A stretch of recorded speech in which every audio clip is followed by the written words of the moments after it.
हे friends, मैं Lakshmi LPS academy journey to excellence में आपका बहुत स्वागत करती हूँ। जैसा कि आप लोग जानते हैं, हमारा हिस्ट्री का सीरीज चल रहा है जिसमें हम लोगों ने पाषाण काल वगैरह बहुत अच्छे से पढ़ लिया है। आज हम लोग बहुत ही इंटरेस्टिंग टॉपिक पढ़ने वाले हैं, सिंधु घाटी सभ्यता। सिंधु घाटी सभ्यता जिसकी लिपि आज तक पढ़ी ही नहीं जा सकी है, कई लोगों ने दावा किया। और इसी को हम लोग हड़प्पा सभ्यता भी बोलते हैं। हड़प्पा सभ्यता क्यों बोलते हैं? क्योंकि ये हड़प्पा पहला स्थल जो था हड़प्पा ही खोजा गया था। ठीक है, ये सिंधु घाटी सभ्यता की अगर बात करें तो इसका आकार है त्रिभुजाकार, और ये किधर है? पश्चिमोत्तर में है, पश्चिमोत्तर में है। और आकार कैसा? त्रिभुजाकार। और इसके क्षेत्रफल की अगर बात करें 12,99,600 वर्ग किलोमीटर है। ये फैक्ट है, वन लाइनर क्वेश्चन पूछता है तो आना भी चाहिए। ओके, ये जो सिंधु घाटी सभ्यता है, इसके होने का सबसे पहले प्रमाण किसने दिया था? 1826 में चार्ल्स मैसन ने दिया था, पहली बात। तो ये आपको इतनी बातें याद रखनी है। आगे देखिए, हुआ ये कि 1856 की बात है। रेलवे ठेकेदार दो भाई थे, रेलवे ठेकेदार, और ये दोनों भाई थे। नाम क्या था इनका? जेम्स ब्रेंटन, या जेम्स बोल लीजिए, या फिर जॉन ब्रेंटन बोल लीजिए। तो लिखा हुआ है जॉन ब्रेंटन और विलियम ब्रेंटन। जॉन और विलियम ब्रेंटन को काम दिया गया, रेलवे लाइन बिछाने का दौर चल ही रहा था, आप जानते हैं, क्योंकि पहली जो लाइन बिछाई गई थी कहां से? मुंबई से थाड़े तक, 34 किलोमीटर ना। ठीक है, तो ये समय वही था। तो 1856 में रेलवे ठेकेदार भाई थे जॉन ब्रेंटन और विलियम ब्रेंटन। तो इनको कराची से लाहौर तक क्या करना था? रेलवे लाइन बिछाना था। तो आपको पता है कि जो रेलवे लाइन बिछती है उसके नीचे कंकड़ पत्थर है ना, वो बिछाए जाते हैं, छोटे छोटे रोड़े होते हैं ना, उनको बिछाया जाता है। तो इन्होंने क्या किया? अब ये खुद तो गए नहीं होंगे, इन्होंने मजदूरों को लगाया होगा। तो इन्होंने क्या किया? उन मजदूरों से बोला कि देखो, ये जो किनारे रास्ते में ही, जब ये कराची से और लाहौर तक ये लाइन बिछाई जा रही थी, तो रास्ते में ही, मार्ग में ही खंडहर दिखे। कौन से? हड़प्पा के। तो इन्होंने सोचा, ठेकेदार भाइयों ने, कि क्यों ना इन खंडहरों को तोड़ के इनमें से जो ईंट मिलेगी वही लगा दिया जाए, पैसे बचेंगे। इस तरीके का कुछ दिमाग लगाया। तो हुआ ये कि इन्होंने क्या दिया? इन्होंने निर्देश दिया मजदूरों को कि इसे तोड़ दीजिए और जो भी पत्थर मिलेंगे वो इसमें बिछा दिया जाएगा। ओके, अब जब वो लोग उसको तोड़ने लगे खंडहर को, तो उसमें से कुछ वस्तुएं मिलने लगी, है ना। उसमें से क्या हुआ? कुछ वस्तुएं मिली। अब उन वस्तुओं की जानकारी इनको तो है नहीं, ठीक है। तो वो वस्तुएं ले जाके इनके पास, इन्होंने क्या किया? जॉन मार्शल के पास लेके गए, ठीक है। अब 1920 में अब याद रखिएगा कि ये जॉन मार्शल के पास गए। यहाँ पे देख लीजिए, पहले हड़प्पा खंडहर, प्राप्त वस्तुएं। हड़प्पा खंडहर से जो प्राप्त वस्तुएं थी उसकी जानकारी थी नहीं। तो इन ठेकेदार भाइयों ने, जॉन ब्रेंटन और विलियम ब्रेंटन ने, इसे क्या किया? भारतीय पुरातत्व सर्वेक्षण विभाग के सर्वेयर थे। कौन थे? अलेक्जेंडर कनिंघम, जिनको जनक भी बोला जाता है। अलेक्जेंडर कनिंघम के पास इसको लेके गए। बोले हमें तो पता नहीं, ये सारी चीजें मिली हैं। कनिंघम को उसमें बहुत ज्यादा इंटरेस्ट लगा। उन्होंने कई बार दौरा भी किया। कहते हैं 1856 से लेकर 73 तक कई बार उन्होंने दौरा किया हड़प्पा का, और इन्होंने ऐसा अनुमान लगाया, ऐसा बोला कि ये जरूर ये वस्तुएं 1000 साल पुरानी है, ठीक है। 1912 में फिर जॉन फिलिप नाम का एक व्यक्ति, उन्होंने एक लेख लिखा, एक पत्रिका थी द नेचर, उसमें इन खंडहरों के बारे में बताया। उन्होंने बोला अवश्य किसी एक नगर के रूप में कभी रहा होगा। उसका स्ट्रक्चर वगैरह देख के, संरचना देख के, है ना, तो बोला होगा कि जरूर नगर। इन्होंने गांव शब्द नहीं लिया, इन्होंने बोला ये जरूर कभी नगर के रूप में रहा होगा। इतनी बात समझ में आ गई क्या?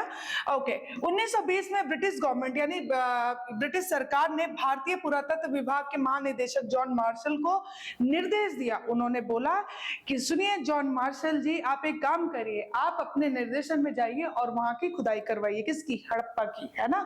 उस वक्त उसको हड़प्पा थोड़ी बोल रहे थे, ठीक है। इस जगह की खुदाई करवाइए। इन्हीं जॉन मार्शल के निर्देशन में 1921 में दयाराम साहनी ने हड़प्पा की खोज की। समझ में आ गया कैसे हड़प्पा आया? तो हम इसे क्या बोलते हैं? हड़प्पा सभ्यता, सिंधु घाटी सभ्यता, क्योंकि सिंधु जो नदी है उसकी जो घाटी, वहां पे ये पनपी, ठीक है। ओके, आगे बढ़ जाए। भारत, अब भारत में इसके स्थल, यहाँ पे कुछ चीजें समझाती हूँ मैं। ये तो देखिएगा, इसको मिटाल दूं एक बार को। इतनी बात तो समझ में आ गई ना। थोड़ा सा ना बहुत इंपॉर्टेंट चीज बताने वाली हूं। देखिए, उत्तर से दक्षिण, पूरब से पश्चिम। तो उत्तर में क्या है? JNK है। JNK में कौन सी जगह पड़ेगी? ये क्वेश्चन आता है। मांडा। कौन सी जगह है? मांडा। और अगर आपसे रिवर पूछे तो सीधा बोलिए चेनाब। कौन सी रिवर है? चेनाब। पश्चिम आइए, पश्चिम में बलूचिस्तान, सीधा लिखिए सुत कांगेन डोर। ये नदी कौन सी होगी यहाँ पे? दास्क, दास्क नदी, ठीक है। ये पश्चिम हो गया, उत्तर, इधर पश्चिम हो गया यानी वेस्ट, इधर ईस्ट हो गया यानी पूर्व, और इधर हो गया दक्षिण यानी साउथ। ईस्ट में कौन सा है? सबसे पूर्वी हमारे भारत में कौन? आलमगीरपुर। कहाँ पे है भाई ये? उत्तर प्रदेश में है ना, उत्तर प्रदेश में। और उत्तर प्रदेश में जो आलमगीरपुर है, ये नदी कौन सी होगी? हिंडन। हिंडन नदी यमुना की सहायक है, ठीक है। दक्षिण में आ जाइए, दैमाबाद। दैमाबाद कहाँ पे है? महाराष्ट्र में है, नदी है गोदावरी, गोदावरी।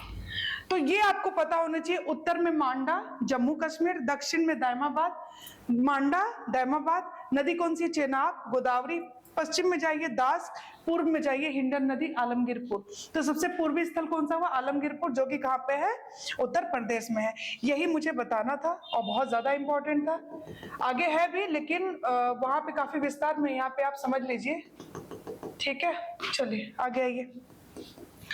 अब देखिए हड़प्पा सभ्यता का विस्तार, यहाँ पे देखिए। अब यहाँ पे बहुत ज्यादा डीप में है, और वहां पे ऐसे नॉर्मली मैंने बता दिया कि उत्तर, दक्षिण, पूर्व, पश्चिम, ठीक है।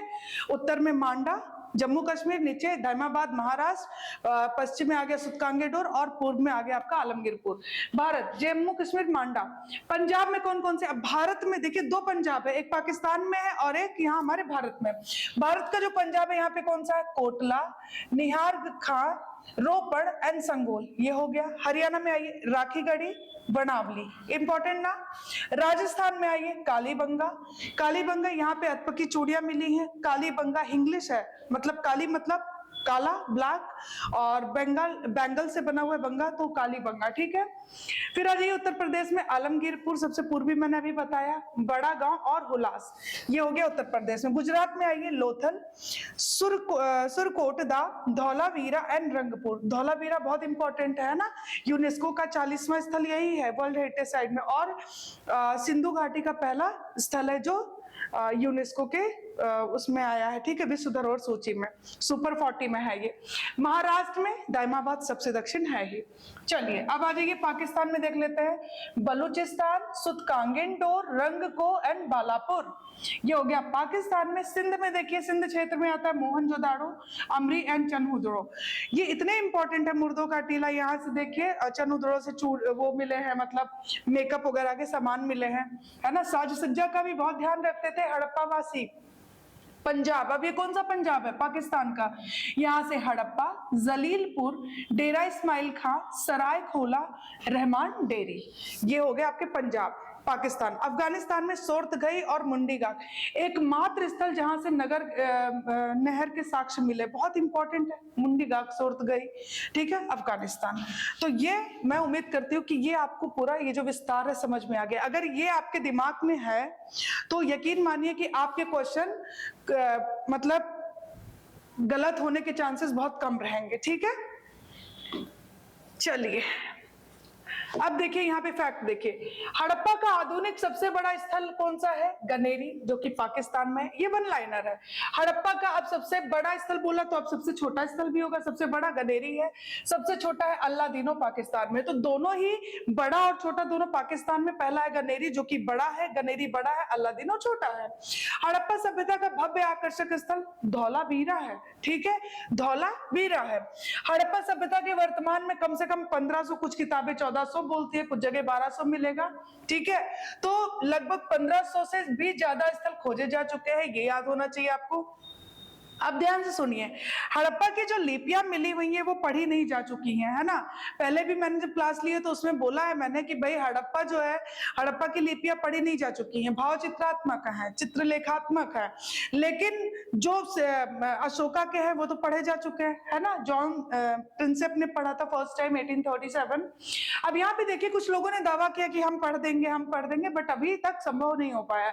सर्वप्रथम पढ़ने का दावा 1925 में LA वाडले ने किया था, पहली बात, सर्वप्रथम इंपॉर्टेंट है। सर्वप्रथम कंप्यूटर से पढ़ने का दावा जिसने किया था वो यहाँ के नहीं थे, रशिया के थे, और वो हस्बैंड और वाइफ थे, पारपोला, याद रखना, आस्को एंड सिकी, आस्को पारपोला एंड सिकी पारपोला, ये रशिया के थे, ठीक है। सर्वप्रथम कंप्यूटर से पढ़ने का। अब कंप्यूटर से पढ़ने का दावा जो कि भारतीय थे उन्होंने किया था, उनका भी नाम आपको जानना चाहिए, प्रोफेसर आई महादेवन ने। बिहार के भी कुछ लोग हैं जिन्होंने दावा किया था सिंधु घाटी सभ्यता की लिपि को पढ़ने का, तो Arun Pathak and doctor K N Verma, Arun Pathak and K N Verma ने किया था। आगे बढ़े, चलिए अब हम लोग अपना काम शुरू कर देते हैं। पहला जो खोजा गया हड़प्पा है ना, और जॉन मार्शल के निर्देशन में दयाराम साहनी और कुछ और भी लोग थे जो उत्खनन काम से लगे हुए थे, उत्खनन कार्य में लगे हुए थे, तो ये हमें जानना चाहिए। खोज 1921 में दयाराम साहनी, उत्खनन कार्य माधव स्वरूप वत्स, दयाराम साहनी एंड मर्टिमर व्हीलर। निर्देशन किसने किया था? जॉन मार्शल ने। तो ये समझ में आ गया आपको। आगे बढ़े, लिपियां जो मिली हैं द्विभाषीय साक्ष्य नहीं है उस पर। हड़प्पा और मेसोपोटामिया दोनों ही कांस्यकालीन है, दोनों एक दूसरे की समकालीन है, लेकिन फर्क इतना है कि जो हड़प्पा है वो नगर रूप में विकसित है, जबकि मेसोपोटामिया को देखकर लगता है कि वहां के जो पहले गांव की तरह रहा होगा, बाद में कहते हैं कि वो नगर में विकसित हुआ होगा, गांव से नगर में विकसित हुआ, जबकि ये नगर सुनियोजित रहे हैं हड़प्पा, ये अंतर है। बाकी दोनों समकालीन रही हैं और दोनों ही कांस्यकालीन है। कांसा मतलब ब्रॉन्ज होता है, तांबा प्लस टीन, है ना। लिपि की अगर बात करें तो ध्यान से सुनिएगा, जो हड़प्पा से लिपियां मिली हैं वो 400 अक्षर है और जो मेसोपोटामिया से मिली है वो 900 अक्षर है। ये बात समझ में आ गई। चले आगे, हड़प्पा की बात करें तो सबसे पहले आते हैं दुर्ग टीले की बात करते हैं। जो दुर्ग टीला है हड़प्पा का, मर्टिमर ने, व्हीलर ने इसे माउंट एबी नाम दिया है, पहली बात। टीले के नीचे, अब ये जो दुर्ग टीला है इसके नीचे सुरक्षा दीवार है, और ये सुरक्षा दीवार 12 मीटर की है और बाहर से पक्की चिनाई की गई है ना। मतलब कि अगर ये दीवार है तो इस दीवार को बाहर से भी चिनाई कर दिया गया है, बाहर से भी चिनाई कर दिया है, पक्की चिनाई मतलब पक्के ईंटों से चिनाई कर दी गई है, ठीक है। ओके, प्रवेश द्वार नॉर्थ और साउथ दोनों में है, नॉर्थ और साउथ दोनों में, इधर भी है प्रवेश द्वार और इधर भी है प्रवेश द्वार, ठीक है। सुरक्षा आवास भी, अब यहाँ पे एक जैसे गार्ड रूम होता है ना, आपने देखा होगा, तो गार्ड रूम भी है, सुरक्षा कर्मी आवास भी है, ठीक है। इधर नॉर्थ में भी एंट्रेंस है और साउथ में भी एंट्रेंस है। टीले के नॉर्थ में एफ टीला है, अब नॉर्थ में एफ टीला है। एफ टीला मतलब अन्नागार, जिसमें अनाज रखा जाता। तो अगर आपसे ये पूछा जाए एफ टीला क्या है, तो आप याद रखना उसमें एफ से फूड याद रखना, ठीक है, तो ये याद रहेगा। चलिए अब आते हैं नगर क्षेत्र। अब यहाँ का जो हड़प्पा का नगर क्षेत्र है ना, वो मोहनजोदाड़ो से, याद रखिएगा, विशाल है, बड़ा है। सड़कें समकोण पर एक दूसरे को काटती हुई, काटती और कच्चे ईंटों द्वारा है ये, और नगर जो है यहाँ के वो आयताकार है, अनेक खंडों में है, अनेक खंडों में विभाजित है। किनारे, अब देखिए जो सड़कें हैं पक्की ईंटों की नहीं है, कच्चे ईंटों की, लेकिन उनका जो किनारा बना हुआ है ना वो पक्की ईंटों का बना हुआ है, ठीक है। जैसे ये सड़कें हैं, ये तो है वैसी, लेकिन इसका जो किनारे यहाँ पे, ये किनारा जो है ये पक्की ईंटों से बना हुआ है, ओके। पत्थर से ढकी हुई नालियां भी हैं यहाँ की। कितने समझदार लोग थे। अभी देखिए, अभी भी आप कई जगह देखते होंगे, इतना एडवांस होते हुए भी लोग ऐसे ही, मतलब हाइजीन का ख्याल ही नहीं रखते। ये लोग कितने एडवांस थे, कितने समझदार थे। मकान की बात करते हैं, पक्की ईंटों के बने हुए हैं। दरवाजे पीछे की ओर खुलते थे, देखिए दरवाजे इनके जो है हमेशा पीछे की ओर, और रोशनदान जो होता था ना वेंटिलेशन के लिए भी अगर कुछ है तो वो बैक साइड पे था, सामने फ्रंट में नहीं था। तो ये याद रखिएगा, दरवाजे पीछे की ओर खुलते थे, रोशनदान, खिड़कियां भी पीछे की तरफ थी, ठीक है जी। और नालियां की अगर बात करें तो नालियां पक्की ईंटों से बनी हुई थी। कितना इंपॉर्टेंट है, ठीक है। चलिए आगे बढ़ते हैं। अब यहां से देखिए क्या क्या मिला है। जौ, भूसा, तरबूज के बीज मिले हैं, तोलने वाला बाट मिला है। अभी जब आप शॉप पे जाते हो या फिर सब्जी खरीदने जाते हो तो बाट होता है उनके पास, 100 ग्राम, 50 ग्राम, 250 ग्राम, है ना। तो उसी तरीके का इनका भी था, तोलने वाला बाट। तो वो उनका जो शेप था बेलनाकार मिला है, शंखवाकार मिला है, घनाकार मिला है। किसका था वो? सिलखड़ी पत्थर और चूना पत्थर का होता था। और 7 घनाकार पाशे मिले हैं। आपको एक चीज बताती हूँ, पाशा इनका प्रिय खेल भी था, ठीक है। मनके की बात करें, मनका जैसे आपने देखा होगा आर्टिफिशियल भी आता है, इस तरीके से डिजाइन रहेगा, ठीक है, इस तरीके से डिजाइन रहेगा, ये मनके थे, ठीक है। तो मनके संभवतः मेसोपोटामिया से इंपोर्ट किए जाते थे, यानी कि वहां से मंगाए जाते थे। सोने के मनके का हार भी मिला है, एक हार मिला है जो कि सोने के मनके का है, ठीक है। मनका मतलब देखते नहीं गुड़िया जो पहना जाता है, आपने आर्टिफिशियल भी देखा होगा, गले में पहनते हैं ना, ओके। अब देखिए क्या क्या चीजें मिली है, मुख्यतः नारी मृण मूर्तियां मतलब होता है मिट्टी की मूर्तियां, और उसमें भी सबसे ज्यादा किसकी है, नारियों की है। और नारियों की जो ये मूर्तियां है उसमें क्या है कि कमर से नीचे और घुटने से ऊपर इतना ही वस्त्र पहन रखा है, याद रखिएगा। लेकिन याद रखिएगा बाकी शेष जो है वो निर्वस्त्र है। एक ऐसी मूर्ति मिली है जो कमर से नीचे और घुटने से ऊपर पहना हुआ है वस्त्र, लेकिन बाकी की जो मूर्तियां हैं नारियों की वो कैसी हैं, बिल्कुल निर्वस्त्र है, न्यूड है, ठीक है। तो और स्पेशली कौन सी मिली है, मृण मूर्तियां हैं। बेलनाकार लेख युक्त मुहर मिला है, और याद रखिएगा उस मुहर पे जैसे बेलनाकार है तो इस मुहर पे इधर की साइड और इधर की साइड, ध्यान से सुनिएगा, एक तरफ सिर के बल खड़ी हुई एक स्त्री है जिसके गर्भ से क्या हुआ, पौधा निकल रहा है, ऐसा दिखाया गया है, ठीक है। और दूसरी तरफ पुरुष जो है शस्त्र लेकर खड़ा हुआ है, और एक स्त्री ने उस पुरुष के साथ ही एक स्त्री खड़ी है हाथ को ऊपर किए हुए, समझ में आया। तो ये बेलनाकार लेखयुक्त मुहर मिला है। अब मुहर और सील पे आता है, मातृ देवी की उपासना कैसे पता चला कि जो मुहर था, मुहर पर पीपल के वृक्ष की दो शाखाएं हैं, एक इधर गई एक इधर गई, ठीक है। और इस वृक्ष की दोनों शाखाओं के बीच में एक स्त्री खड़ी हुई है, और पेड़ के नीचे मनुष्य बकरा लेकर खड़ा है और लोगों की भीड़ लगी हुई है। इस तरीके से आकृतियां बनी हुई हैं, और कहा जाता है संभवतः ये मातृ देवी की उपासना से संबंधित है, ठीक है। देखिए कोई मंदिर नहीं मिला है, यहाँ से मिला है, किसी मंदिर और मस्जिद का प्रमाण नहीं मिलता है, लेकिन यहाँ पे पूजा पाठ पे लोग बिलीव करते थे, जादू टोना पे भी बिलीव करते थे, क्योंकि ताबीज मिलने का ये प्रमाण है कि वो लोग जादू टोना पे भी बिलीव करते थे, है ना। चलिए उसके बाद आ जाइए, पत्थर और कांचली मिट्टी, शंख आदि के बने छोटे और बड़े आकार के चक्र मिले हैं। और जानते हैं ये जो चक्र है इसके बीच में छेद है, ठीक है। प्रत्येक चक्र के मध्य में छेद है, चक्रों को पशुओं और निर्वस्त्र नारियों की आकृतियां। अब इधर जो ये जो आकृतियां बनी हुई हैं उस पे बिल्कुल न्यूड यानी कुछ कपड़ा नहीं पहने हुए निर्वस्त्र नारियों की आकृतियां हैं, और पशुओं की भी आकृतियां यहाँ पे अंकित है, ठीक है। संभवतः योनि पूजा का प्रतीक इसे माना जाता है, ओके। अब नेक्स्ट आ जाइए, लाल बलुआ पत्थर, पुरुष का धड़ मिला है, मतलब ऊपर धड़ मिला हुआ है, और ये किसका है, लाल बलुआ पत्थर का है, ये याद रखेंगे, बहुत ही ज्यादा इंपॉर्टेंट है। मैंने इतना डीप में, आप कहीं और से भी पढ़ सकते, इतना डीप बताने का कि अगर हम ये टॉपिक पढ़ा रहे हैं तो कोशिश करें कि ज्यादा से ज्यादा चीजें आपको बता दें, ठीक है। अब आता है प्रथम जैन तीर्थंकर, टोटल 24 हुए हैं, है ना। 24वें कौन है, जो वास्तविक संस्थापक माने जाते हैं जैन धर्म के, महावीर स्वामी जी। लेकिन जो प्रथम जैन तीर्थंकर है वो है ऋषभ देव, इनकी मूर्ति मिली है। और काले पत्थर की नटराज की मूर्ति मिली है। मृदु भांड, मछुआरे का चित्र बना हुआ है, मृदु भांड पर किसका चित्र बना हुआ है, मछुआरे का चित्र बना हुआ है। और ऐसा ही एक और मृदु भांड मिला है जिस पर एक हिरनी अपने बच्चे को दूध पिलाते हुए ऐसी आकृति मिली हुई है। कितना इंपॉर्टेंट है। अब मुहर की अगर बात करें, अब देखिए गरुड़, एक मुहर मिली है जिस पर गरुड़ यानी कि जो बाज है ना, पक्षियों का राजा, वो उसका अंकन है। और जो अंकन केवल गरुड़ नहीं बना, उसने अपने माउथ मतलब अपनी चोंच में एक सांप को दबा रखा है, इस तरीके का मिला हुआ है। तांबे की इक्का गाड़ी मिली है। और पशु मृण मूर्तियों में यानी पशु की जो मिट्टी की मूर्तियां मिली है उसमें सबसे ज्यादा इंपॉर्टेंट है एक सिंगी बैल, इंपॉर्टेंट है ना। चले अब आते हैं R37 यानी कि जिसको हम बोलते हैं कब्रिस्तान का नाम दिया गया R37। नगर क्षेत्र के साउथ में, ऊपर नगर क्षेत्र है, ये रहा नगर क्षेत्र, और साउथ में इसके क्या है, कब्रिस्तान है। शव की दिशा नॉर्थ टू साउथ, यही आज भी है ना। एक कब्र में एक ही कंकाल, याद रखिएगा एक कब्र।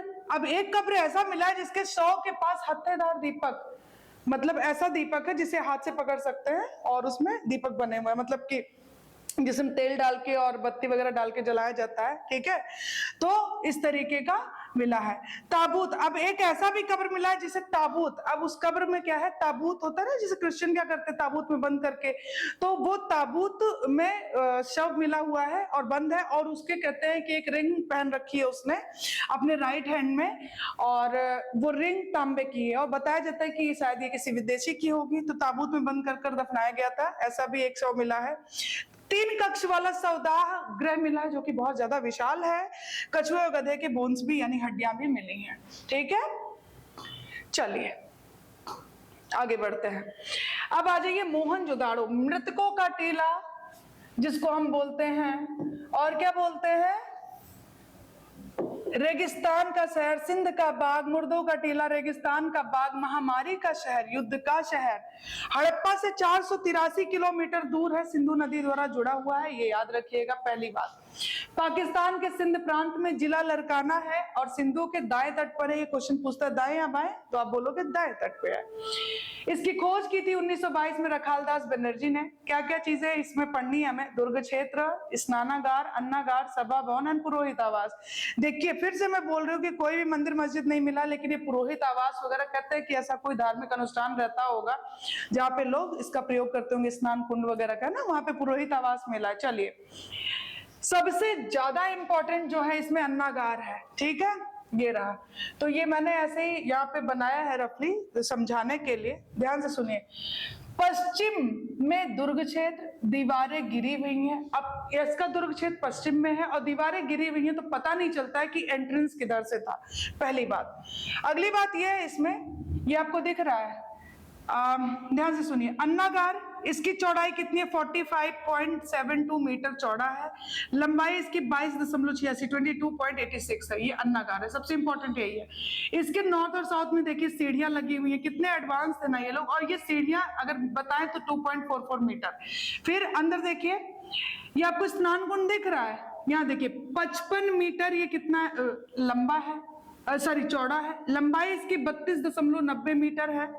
अंदर फिर ये जो आपको दिख रहा है ना, ये अंदर जिसमें पानी है, ये इसकी अगर बात करें 2.44 इसकी गहराई है, 7 मीटर ये जो है लंबा है, और इसकी चौड़ाई अगर बताएं 11.89 मीटर है, ठीक है।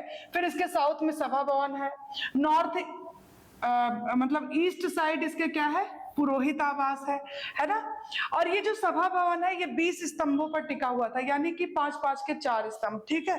तो ये आपको याद रखना है। अब इधर देखिए, यहाँ पे लिख भी रखा है मैंने, ध्यान से सुनिए। स्नान कुंड के फर्श, अब इसके जो स्नान कुंड है जिसमें लोग नहाते थे, उसके जो फर्श है वहां पे जो आकृति बनी हुई है वो स्वान, स्वान मतलब क्या होता है, कुत्ता, ठीक है। तो ऐसा उस पे आकृति बनी हुई है कुत्ते के आकार की, ठीक है, स्वान प्रकार की है।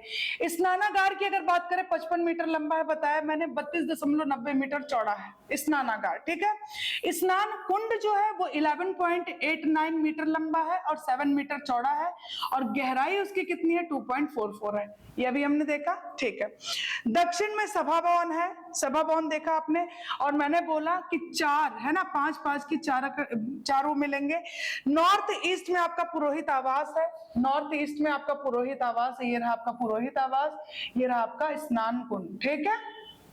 चलिए पूर्व दिशा में आपका कुआं भी है, सुनिए इतने ज्यादा समझदार थे। ये देखिए, ये ईस्ट है ना, पूर्व में ये रहा आपका कुआं, और ये जलापूर्ति के लिए, वाटर सप्लाई के लिए था कि भाई इसमें जब पानी खत्म हो जाए यहाँ से सप्लाई हो जाए, और यहाँ के पानी को, जो गंदा पानी था उसको निकालने के लिए जल निकासी किधर है, दक्षिण पश्चिम में, यहाँ से इस पानी को निकाला भी जाता था, ठीक है। चलिए पुरोहित आवास की बात करें, 70.1 मीटर लंबा और 29.77 मीटर चौड़ा था, ये याद रखिएगा, ठीक है।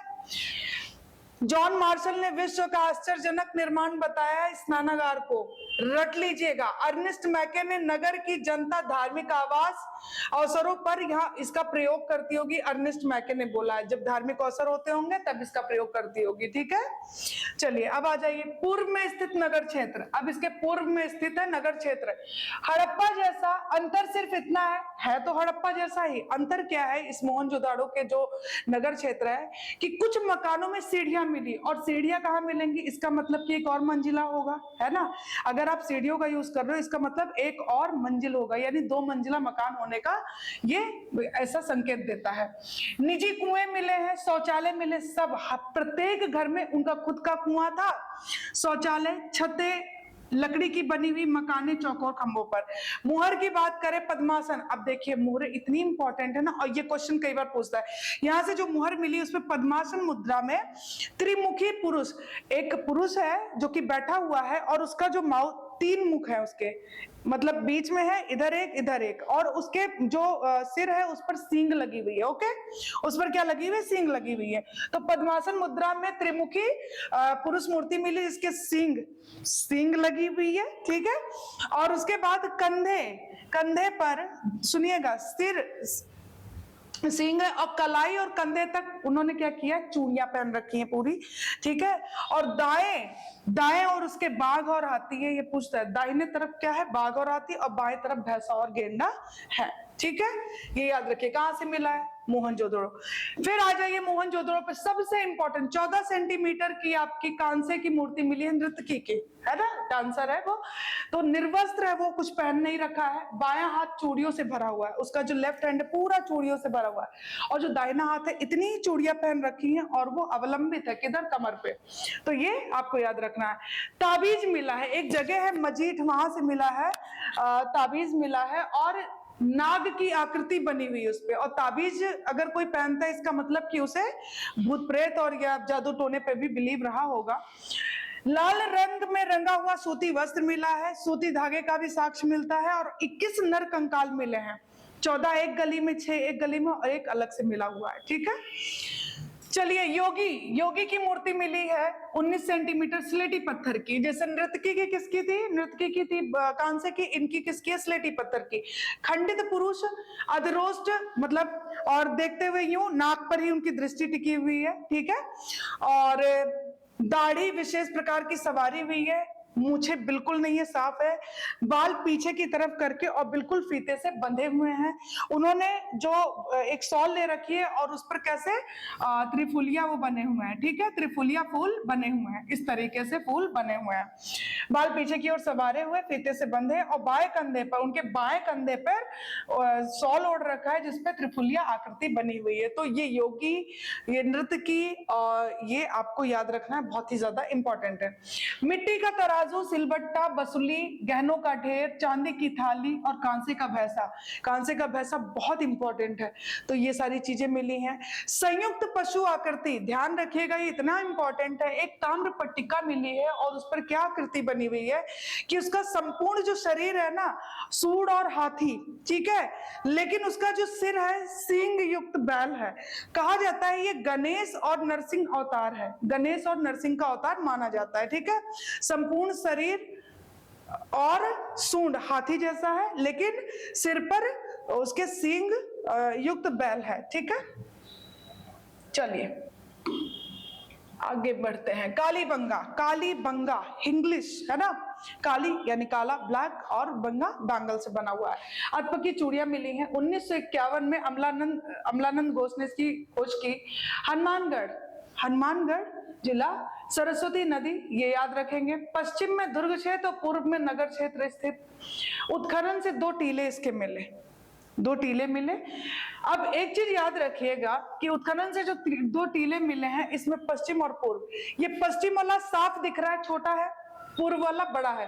तो पश्चिम वाला ये पूछ सकता है, पश्चिम वाला छोटा है, पूर्व वाला बड़ा है। इनके चारों तरफ एंट्रेंस है, देखिए ध्यान से। पहली बात तो इन्होंने बीच से एक दीवार लेके आए और इसे उत्तर और दक्षिण में बांट दिया, ठीक है। अब इधर भी आप प्रवेश द्वार देख रहे हैं, पूर्व में भी देख रहे हैं, पश्चिम में भी देख रहे हैं, और साउथ में भी देख रहे हैं, और साथ में सब जगह गार्ड रूम है कि नहीं है? चलिए यही बताना था मुझे। तो दुर्ग क्षेत्र लंबी दीवार द्वारा उत्तर दक्षिण में बांट दिया गया, चारों ओर इसके एंट्रेंस है, ये भी दिख रहा होगा आपको, है ना। मिट्टी एवं कच्ची ईंटों का बना चबूतरा भी मिला है। अब ये जो कालीबंगा चबूतरा मिला है, और इसमें 7 अग्नि ऐसे बनी हुई अग्नि वो मिले, वेदिकाएं मिली है, कितने? 7, ठीक है। दो सभ्यताओं के साक्ष्य यहाँ से मिलते हैं, ये बहुत इंपॉर्टेंट है। एक है प्राक और एक है हड़प्पा। प्राक हड़प्पा जब नगर के रूप में विकसित नहीं रहा होगा, हल से जुते हुए खेत के साक्ष्य मिले हैं। एक खेत में दो फसलें की जाती थी, जैसे चना और मटर हो गए, चना और सरसों हो गया, है ना, इस टाइप से। हड़प्पा की अगर बात करें, कच्ची सड़कें नगर के रूप में, कच्ची सड़कें मिली है, नगर के रूप में विकसित है। और सार्वजनिक नालियों का साक्ष्य नहीं मिलता है। नालियां लकड़ी के जो खोखली लकड़ियां होती है, जैसे बैम्बू होता है बीच से खोखला होता है ना, तो वैसे ही नाली लकड़ी का खोखला तना से बनाई जाती थी। ठीक है, इतनी बात समझ में आ गई। ओके, एक पल्ले वाला दरवाजा मिला है यहाँ से कालीबंगा से, ठीक है, और एक कालीबंगा ही है जहां से इस तरीके का साक्ष्य मिला है। मकानों का निर्माण कच्ची ईंटों से हुआ है। केवल एक ईंट मिली है, केवल एक ईंट मिली है, एक ही ईंट जो मकान के फर्श में लगी है, और उसकी आकृति कैसी लिखा हुआ है, वृत्ताकार, ठीक है, इस टाइप का। कच्ची सड़कों के किनारे नालियां मिलने का साक्ष्य नहीं है, इसीलिए जगह जगह काट दिया गया था। सड़कों से पानी, बरसात के पानी को निकालने के लिए जगह जगह से कटाई कर दिया गया था। ठीक है, 100 मीटर। अब देखिए अंतिम में जाके, कालीबंगा में अंतिम दौर में जाके क्या हुआ, 100 मीटर तक की सड़क, पक्की सड़क मिली है। मतलब ऐसा कहा जाता है कि लास्ट में इन लोगों ने प्रयास किया था। ठीक है, अंतिम चरण में सड़क को पक्का करने का प्रयास किया गया। लकवाग्रस्त बच्चे का साक्ष्य मिलता है, और मिट्टी बर्तन पर सूती वस्त्र के छाप भी मिलते हैं। युगल समाधान मिला है, युगल मतलब ट्विंस, है ना, और ऊंट की हड्डियां भी यहाँ से मिली हैं। तो ये हमने कालीबंगा देखा। ठीक है, अब आगे बढ़ते हैं, चलिए, बहुत ज्यादा इंपॉर्टेंट है। अब आते हैं हम लोग लोथल पे। लोथल बहुत ज्यादा इंपॉर्टेंट है, ये रहा इसका लोकेशन। लोथल की अगर हम बात करें, इसको लघु हड़प्पा या लघु मोहनजोदड़ो के नाम से भी हम जानते हैं। 1954 में रंगनाथ राव ने इसकी खोज की थी। गुजरात के अहमदाबाद जिले में सरस्वती भोगवा के उत्तर में, सरस्वती और भोगवा नदी जो है उसके उत्तर में है ये। दुर्ग क्षेत्र और नगर क्षेत्र के अलग अलग टीले नहीं मिले हैं। यहाँ पे दुर्ग और नगर क्षेत्र के जो अलग अलग टीले हैं वो नहीं मिले हैं, पहली बात। लेकिन विन्यास जो हुआ था इनका, वो इसी तरीके से हुआ था, नगर क्षेत्र और दुर्ग टीले के रूप में ही हुआ था। दुर्ग क्षेत्र के पूर्वी क्षेत्र में बंदरगाह मिला, डॉकयार्ड मिला है, जो कि 214 मीटर लंबा है, 36 मीटर चौड़ा है और 3 मीटर गहरा है। ठीक है, यहाँ से मिली मोहरे, उन मोहरों पर सूती वस्त्र के छाप हैं, और एक तरफ सेंधो, अगर मैं बोलूं कि ये मुहर है, तो मुहर पे एक तरफ सूती वस्त्र के छाप है और दूसरी तरफ भी सूती वस्त्र छाप है।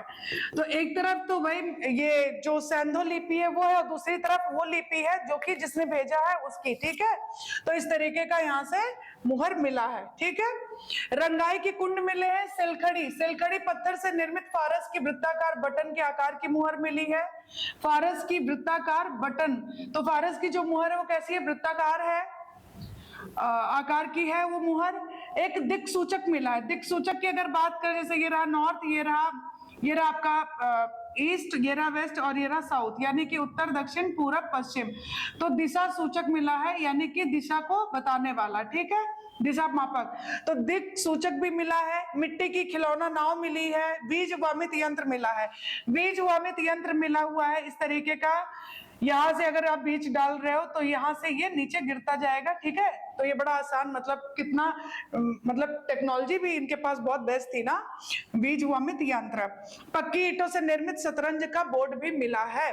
ठीक है, तो एक बोर्ड मिला है जो कि पक्की ईंटों से निर्मित है, उस पे ये लोग शतरंज खेलते हैं। ठीक है, तो ये रहा आपका कहाँ का, लोथल। कितना इंपॉर्टेंट है। नगर क्षेत्र से गुड़िया बनाने का कारखाना, तांबे का कार्य करने वाली शिल्पियों की दुकानें ये मिली हैं। कितना इंपॉर्टेंट है। गुड़िया बनाने का, गुड़िया मतलब जो स्टोन होते हैं, स्टोन को कट करके, है ना, उनकी कटिंग करके और मतलब ब्रेसलेट बना दिया जाता है गले में पहनने के लिए या फिर पैर में पहनने के लिए। तो इस तरीके से, है ना, उसकी चाहे कैसी भी आकृति हो सकती है, ऐसे हो सकती है, गोलाकार हो सकती है ना, कैसी भी आकृति बना ले कटिंग करके, उसी को बोलते हैं गुड़िया। ठीक है, मन का जिसको हम बोलते हैं। धान बाजरे के साक्ष्य मिले हैं। समूचा हाथी दांत और हाथी दांत से निर्मित स्केल भी मिला है। ठीक है, कछुए की हड्डियां मिली हैं और पत्थर के चक्की के 2 भाग मिले हैं। चक्की क्या होती है, जिसमें आटा गेहूं पीसा जाता है। ठीक है, ओके। उत्तर पश्चिम में इसके कब्रिस्तान मिला है, उत्तर पश्चिम में। और एक कब्र में मानव कंकाल के साथ बकरे की एक कब्र ऐसा मिला है जिसमें मानव कंकाल के साथ बकरे की सींग और हड्डियां भी मिली हैं। अधिकांशतः उत्तर दक्षिण दिशा में है, लेकिन एक अपवाद मिला है यहाँ से कि जो वो कब्र है वो किधर है, उसकी दिशा किधर है, पूरब पश्चिम में है, ठीक है। और ऐसा मेसोपोटामिया में ही होता है, हमारे यहाँ नहीं होता है। चलिए अब आ जाइए धौलावीरा, सबसे आकर्षक स्थल है। और धौलावीरा की बात करें तो यूनेस्को के सुपर 40 में और विश्व धरोहर सूची में ये शामिल है। और ऐसा सिंधु घाटी सभ्यता का पहला स्थल है जो उसमें जगह मिली इसको, धौलावीरा को। धौलावीरा की अगर बात करें, कर्क रेखा यहाँ से पास होती है, आपको पता है ना, नहीं पता है तो आप जान जाइए। कर्क रेखा पास होती है, चौथा विशाल स्थल है ये। 1967 में 1967 में जगपति जोशी ने इसकी खोज की थी। 1990 में उत्खनन कार्य हुआ इसका RS विष्ट द्वारा।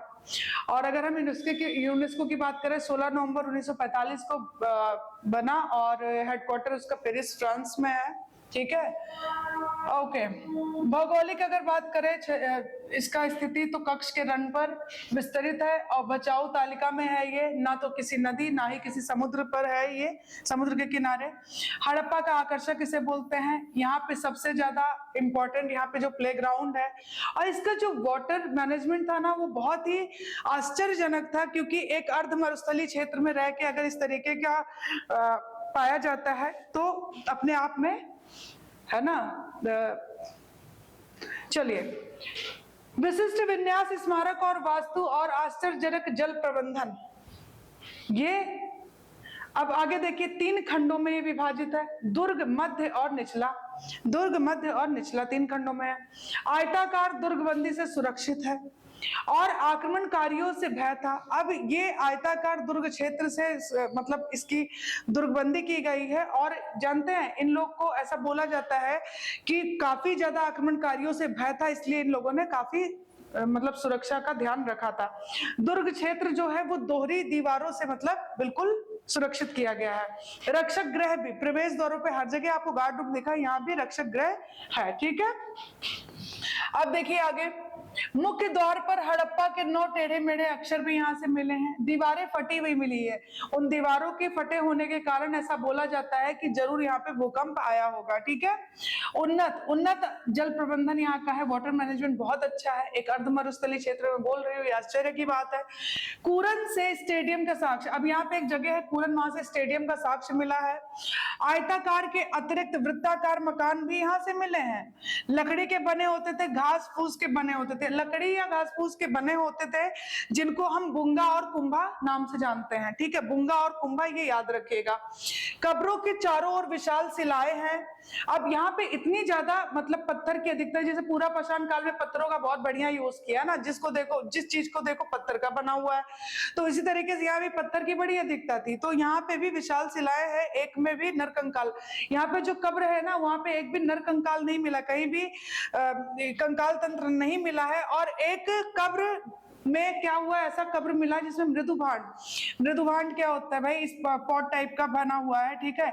और इसके अंदर क्या किया गया है, कोयले के छोटे छोटे टुकड़े रखे गए हैं, ठीक है। और उसके ऊपर फिर कंकड़ पत्थर रख के उसे ढक दिया गया है। तो इस तरीके का यहाँ से मिला है। बाकी जो भी कब्रें मिली है यहाँ से कोई भी किसी में भी मानव नरकंकाल नहीं है। अब आ जाइए चनहुदड़ो यहाँ पे। अब यहाँ से ही पता चलता है कि ये लोग साज सज्जा का भी बहुत ज्यादा ध्यान रखते थे, है ना।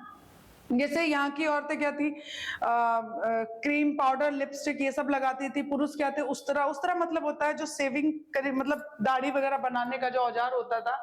1931 में ननी गोपाल मजुमदार ने इसकी खोज की। पाक और सिंधु नदी, पाकिस्तान में सिंधु नदी के बाएं तट पर है, ये बाएं किनारे पर है। व्यापक स्तर पर इसकी जो उत्खनन करवाया वो EJH मैके ने करवाया 1935 में। 3 संस्कृतियां यहाँ से मिलती है, झाकर झूकर और सिंधु। तो झाकर झूकर संस्कृति कहाँ से मिली है, चनहुदड़ो से मिली है। नालियां, मकान और सड़कें मोहनजोदड़ो जैसे ही है। वृत्ताकार ईंटें यहाँ से मिले हैं। काजल, क्रीम पाउडर, लिपस्टिक, कंघा, सुरमा लगाने वाला जो स्टिक होता है वो मिला है। उस्तरा आदि मिला। उस्तरा यानी कि जो मेल होंगे वो क्या करेंगे, दाढ़ी वगैरह बनाते होंगे ना। खिलौना बनाने का कारखाना यहीं से मिला है। तांबे की 2 गाड़ियां भी मिली हैं। तांबे और कांसे के मनके मिले। मनके मतलब जो जैसे जो गले में पहनते हैं, मिट्टी का मोर मिला है, तो ये चंद हुदड़ों से मिला है, ठीक है।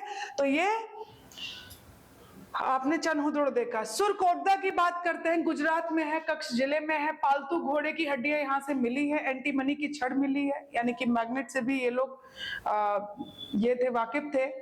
कब्रिस्तान में कंकाल, जो कब्रिस्तान है वहां से ऑब्वियसली कंकाल मिलेगा। और कब्रिस्तान कैसे बनाए जाते थे? अंडाकार शेप में, और हड्डियां कलश में रखकर उसमें रखी जाती थी, ठीक है। रंगपुर की बात करें, सौराष्ट्र गुजरात में है, ये लोकेशन इसका है। भादर नदी 1931 में माधव स्वरूप वत्स ने इसकी खोज की। चावल की भूसी यहाँ से मिली है, और मुहर और मातर देवी की मूर्तियां यहाँ से नहीं मिली है, ये आपको रट लेना है। यहाँ से मुहर और मातर देवी की मूर्ति नहीं मिली है रंगपुर से, ठीक है। चावल की भूसी यहाँ से मिली है, याद रखिएगा। वडावली की बात करें, हिसार हरियाणा में है, सरस्वती नदी, और 1973 में RS वेस्ट ने इसकी ये किया खोज। चलिए, नगर शतरंज के विसात और जाल के आकार के, और सड़कें ना तो सीधी हैं और ना ही समकोण पर काटती हुई हैं, ये याद रखिएगा। जल निकासी की व्यवस्था का अभाव भी यहाँ से है, जल निकासी व्यवस्था का अभाव यहाँ से है वनावली से, हिसार हरियाणा। मिट्टी की खिलौना, अब मिट्टी की खिलौना हल, एक हल मिला है जो कि मिट्टी का है। चावल और भूसी के अवशेष भी मिले हैं, ये याद रखिएगा। मकान अगर बात करें तो गोबर और मिट्टी को मिलाकर वो मसाला तैयार करके उसी का मकान बनाया जाता था, ये याद रखिएगा। चलिए, आर्थिक स्थिति की अगर बात करते हैं हम लोग, तो आर्थिक स्थिति कैसी थी इनकी? देखिए, कृषि पर आधारित थी, लेकिन अगर इनकी समृद्धि का कारण हम बताएं तो समृद्धि का कारण इनका था व्यापार, है ना, व्यापार और वाणिज्य था। जबकि इनकी इकोनॉमिक कंडीशन किस पर टिकी हुई थी? कृषि पे, एग्रीकल्चर पे, ठीक है। कृषि में देखिए, कृषि, पशुपालन, शिल्पकारिता और वाणिज्य व्यापार, ये आता है इनमें आर्थिक, तो याद रखिएगा। मनोरंजन में प्रिय खेल इनका कौन सा था? पाशा, ठीक है। संगीत और नृत्य भी रहा होगा, ऐसा कहा जाता है। भोजन में शाकाहारी और मांसाहारी दोनों मिलेंगे। 11 फसलों के साक्ष्य मिलते हैं, जिसमें से आता है गेहूं, जौ। सबसे इंपॉर्टेंट फसल कौन सी थी? गेहूं थी। गेहूं, जौ, चावल, बाजरा, तरबूज, चना, सरसों, खजूर, तिल, कपास और मटर, ठीक है। चौकोर मोहरे ज्यादा करके मिली है, ये याद रखिएगा अगर पूछ ले, ज्यादा करके सर्वाधिक लोकप्रिय यही थी, चौकोर मोहरे। अब आ जाइए, 2 क्षेत्र और है, इनको भी देख लेते हैं। देखिए, रोपड़, तांबे की कुल्हाड़ी, कब्रगाह में आदमी के साथ कुत्ता मिला है। अब ये रोपड़ इतना इंपॉर्टेंट है, देखिए आपको बुर्ज होम कहाँ पे है? गुफकराल, जम्मू कश्मीर। वहां से सुई की हड्डियां और मालिक के साथ कुत्ते को दफना दिया जाता था। यहाँ पे क्या वैसा नहीं लग रहा है आपको? है ना, वही है रोपड़। तो वहां से कब्रगाह में आदमी के साथ कुत्ते को दफनाया जाता था। बालाकोट की बात करें, भवन निर्माण और कच्ची ईंटों का प्रयोग किया गया है भवन निर्माण के लिए। सीप उद्योग के लिए बहुत फेमस था, ये याद रखिएगा, सीप उद्योग यहाँ का बहुत फेमस था, इसीलिए जाना जाता है बालाकोट। कोट दीजी, पत्थर की नींव पर आधारित मकान, ये कितना इंपॉर्टेंट है, पत्थर की नींव पर आधारित मकान के साक्ष्य यहाँ से मिले हैं कोट दीजी से, ठीक है। अब देखिए, मेलुहा से निर्यात की जाने वाली वस्तुओं की हम बात करते हैं। मेलुहा कौन? सिंधु घाटी सभ्यता। सूती वस्त्र, इमारती लकड़ी, मसाले, पशु पक्षियों के खिलौने वगैरह। अब यहाँ पे मैंने एक जगह एक चार्ट जैसा बना दिया है, ये ज्यादा सहूलियत रहेगी पढ़ने में। देखिए, तांबा जो है वो तांबा राजस्थान, खेतड़ी और बलूचिस्तान से, ठीक है, निर्यात किया जाता था। टीन अफगानिस्तान और ईरान से। सेल खड़ी साउथ राजस्थान, दक्षिणी राजस्थान, नॉर्थ गुजरात यानी उत्तरी गुजरात और बलूचिस्तान से। लाजवर्द अफगानिस्तान और मेसोपोटामिया से। सोना साउथ इंडिया यानी दक्षिणी भारत, अफगान और पर्शिया से। शीशा जो है राजस्थान, अफगानिस्तान और ईरान। चांदी की बात करें, ईरान और अफगानिस्तान। नीलमणि आता था महाराष्ट्र, एंड शंख और कौड़ियों की बात करें वो आता है सौराष्ट्र गुजरात। तो ये निर्यात की जाने वाली वस्तुएं थी। अब एक चीज और याद रखिए, बलूचिस्तान और अफगानिस्तान से मेलुहावासी संभवतः तांबा आयात करते, वो तो एक जगह लिख ही दिया है। चांदी और लाजवर्द ईरान और अफगान से आयात करते थे, अलग से लिखा है, कई बार पूछा गया इसलिए लिख दिया है। अब इसके पतन का कारण, ये कैसे खत्म हो गई? इतनी एडवांस, इतने अच्छे लोग, कितने समझदार लोग, कितना मतलब ये हाइजीन का भी कितना ख्याल रखते थे। देखिए, साफ सफाई से और कितने अच्छे से रहन सहन इनका देखिए कैसा था, कितना बढ़िया था। ये सभ्यता कैसे खत्म हो गई ये जान देखते हैं। देखिए अलग अलग लोगों ने अलग अलग बातें बोली है, जैसे गार्डन चाइल्ड बोलते हैं और मर्टिमर विलर बोलते हैं कि बाह्य आक्रमण हुआ था, ठीक है, किसी विदेशी ने आक्रमण किया होगा। जॉन मार्शल और अर्नेस्ट मैके जी बोलते हैं कि ये बाढ़ वगैरह आई और इसलिए ये सभ्यता खत्म हो गई। ऑरेल इंस्टाइन ने बोला कि जलवायु परिवर्तन, क्लाइमेट चेंज के कारण ये सभ्यता खत्म हो गई, इसका पतन हो गया। केनुआर कैनेडी ने बोला कि नहीं, प्राकृतिक आपदा के कारण ये सभ्यता का पतन हो गया, ठीक है। तो अलग अलग लोगों ने अलग अलग बातें बोली। खैर, तो ये हमने सिंधु घाटी सभ्यता पढ़ लिया। मिलते हैं फिर नेक्स्ट वीडियो में। Thank you so much.